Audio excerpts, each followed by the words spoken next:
that's I guess what I'm saying. I mean, you know, I would say that up there with Moorcock, and pardon me if I'm covering ground that's already been covered. I had to go rescue robots have no tails for you guys to check out. But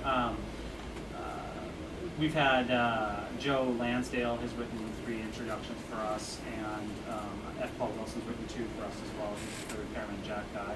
I'm super excited, and if they already talked about it, I don't care because I'm super excited about it. Middle of next year, we're publishing a book with an introduction by China Mieville, who's a big favorite writer of mine, and was actually probably about the 5th or 6th person to write an introduction for us, but we had to keep pushing the book back because the book he wrote an introduction for is called The Walrus and the Werewolf, which is by an author named Hugh Cook, who I kind of came into contact with in the 80s when they published a few of his books in America. He wrote this 10-part series called The Chronicles of an Age of Darkness. It was published, he's a New Zealand writer, and his books were published in England. And only a few of them made it to America. The first one was published under the title Wizard War here, and it had a Gary Gygax score on the front, which is probably why I picked it up in like 84 or so when it came out. But other than that, his second book was split into 2 different books. His third book was given a totally different title. And then his fourth book, they only ever published the first third of it in America. And so that is the, and that really bugged me because that was the best book. And so one of the first books that we signed when we set up Planet Stories was The Walrus and the Werewolf, the 4th book in Hugh Cook's Chronicles of an Age of Darkness series. Now they're not, it's a weird series, they're not consecutive, you know, you can read any one in any order, and the characters kind of interlace throughout the whole narrative of the 10 books. And so I remember thinking, you know, I can't believe that they would do a hack job on this book and only publish the first third. What are they thinking? And then I started getting printer quotes for this book I already paid for, and I'm like, I understand what they were thinking. And so it's only, it was really only once we kind of shifted the format to the, you know, the new pulpier 2-column format, which allows us to get more words per page, that it was even feasible to publish. So it's a good thing because that China Mieville introduction was a huge pain in the ass to put together, and I'm glad to be able to finally publish it. Although to be fair, China actually has been really good to us. He's a super good friend of Paizo in general, and also specifically Planet Stories, and he's been nothing but fun and gracious and interested in our stuff. Yeah, exactly. Yeah. Thanks, Larry. I'm the PR agent. Yeah. Yeah, with introducers, it's amazing. We've talked about this a little bit, but people just coming out of the woodwork wanting to do stuff for us. Robert Silverberg, Mike Resnick. Resnick sends me an email about every 2 weeks with a new idea. Yeah. And he is writing the introduction to Who Fears the Devil. We talked about the manly Wade Wellman, but people like what we're doing, and the people that know the stuff when it was new or even semi-new, and they're really happy to see it back in print again. Any other questions? Chris, you have a question for us? How's the line doing? It's doing okay. You know, it's not like what I would call a runaway success. One of the challenges with publishing and republishing classic works of science fiction is that none of the buyers for book chains know who these people are, and so you kind of really have to do a little bit of education, and sometimes it works and sometimes it doesn't. I mean, speaking frankly, if a book gets picked up by Barnes & Noble, we make our money back on it, and if it doesn't, we might make our money back on it over time. And so with the consolidation in the book industry right now, Borders is really in bad trouble and are not buying a lot of books. You really got to kind of, a lot of dominoes need to fall in the right place in order for you to score points, so to speak. And so some of the books have done very well, and other ones, you know, I hope to make money on at some point. We've got books signed all the way through 2011, so the plan is certainly to continue going strong. We just changed the format, like I'm sure it's been said a million times.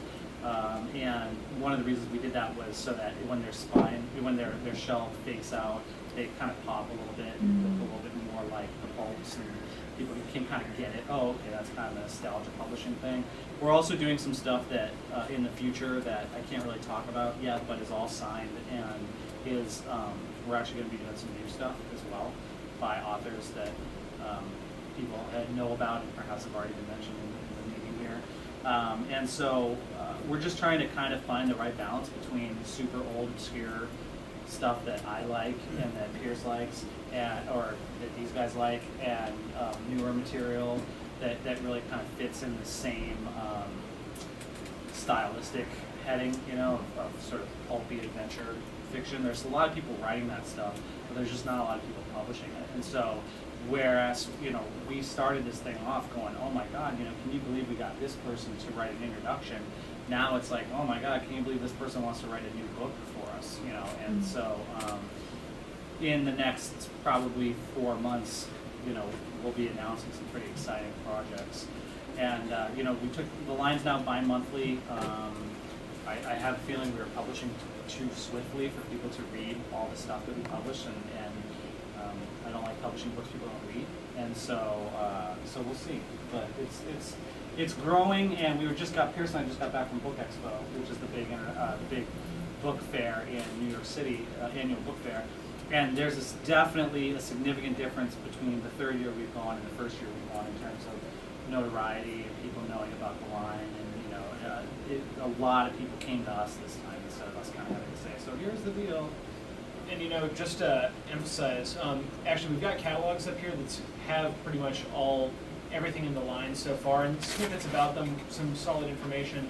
If you want to check it out, and if you like what you see in these books, if you pick up a couple of them and you like them, it really actually does help. For subscribers, A, it's super cheap, and B, it really helps keep the line alive because it doesn't take that much.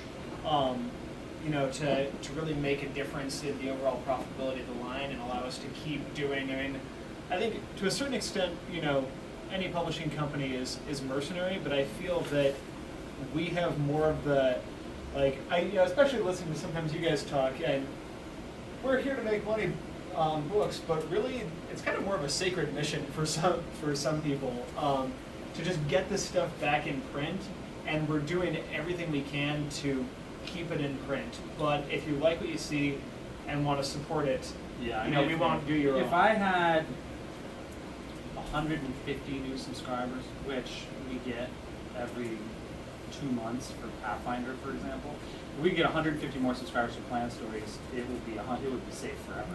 You know, I mean, it doesn't take that many people. You know, as long as we know, okay, we can ship X amount of books, then we know we'll break even, and that means we'll keep doing it. And so the bar for sort of safe harbor is very much within reach, but we're not quite there yet. It's a new line. We're tinkering with the what the subscription does. Have you guys talked about how the subscriptions work? No, not that much if you want to talk So about it. we just changed the subscriptions actually recently to make it more attractive for people to subscribe. We give a 30% discount off the cover price now for subscribers, and you can also go back and buy previous volumes that you might have missed for 15% off. And so it's a good way to kind of build up your collection, and then we send it to you when the books come out every other month. So it's you'll get 6 books a year, and we'll all have the peace of mind of knowing Planet Stories will be around for a long time. We kind of always thought of it from the beginning as sort of like if you remember the old like great books sort of things, the great books of science fiction basically. Right. But yeah, and the line is definitely, you know, constantly picking up momentum, constantly getting more interest. You know, the fact of the matter is that we were strictly a role-playing game company until very shortly ago. So we're sort of switching gears can be rough, especially when we're also spending so much time on the RPG, which is clearly the reason why we are all here for the most part at PaizoCon. But yeah, it's one of those things. If you like it, check it out, buy some books. It helps. You know.